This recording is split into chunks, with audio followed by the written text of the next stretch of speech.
Hi Anthony, so we'll just go through the first swing on the left hand side and then the improved one on the right hand side. So main issues sort of identified, from position 1 to 2, really good, right the way up to here, and then this is where it just starts to break down here. The arms, really keeping it simple, just start to lift right the way up to the top, so you get a very, very sort of steep lead arm here, and you could argue that the sort of club is almost too sort of laid off in this position for what you're about to do. So what's going to have to happen from here is your brain sort of knows there's not enough depth in the left arm, so you then effectively, the left arm cannot move on an outward sort of line. It will have to move back, which you do here, and then by pulling or the hands down, you can see what happens to the shaft, and it's just going to put it into a really sort of steep position coming into the ball here. And then obviously it moves out and sort of big slices out to the left, and just general struggling to strike the ball. So if we go up to the one on the right hand side now and put you in the position of the swing at the top, what we've basically done is created a lot more depth. So you can see how the left arm is a lot more, you just call it across your body. Work on the correct movement in this right arm here, so you can see it's much lower, a little bit more rotation in the pelvis and torso.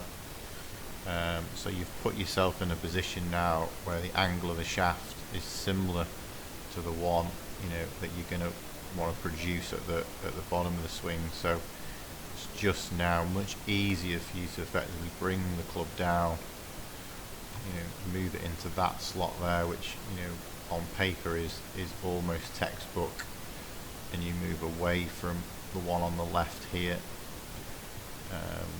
And you talked about struggling with your driver, so to a degree you can almost get away with hitting this so much down and left with an iron, but with a driver it's going to be a real struggle. So these are the two sort of big changes in terms of a still image visual.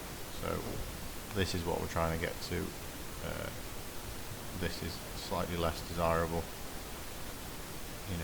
Obviously there are people that have lead arms much higher than this. Justin Thomas is a good example, but they do the correct matchups on the way down to get back into a desirable position. Here, doing what you're doing, so again, pulling the club down, pulling the toilet chains, probably the old school sort of terminology. You can see it's just really damaging to what that club has to do on the way down. It just fires out in front of you. Whereas now we've put it in a position where the arms feel, the feeling for you in that right arm is just straight. It's just easy, you just bring the club back down nicely from the inside. You actually get a really good shot here. There's so many different things that are going to help you. You can see you start to lose this chicken wing here because you're not effectively trying to hold that club face open.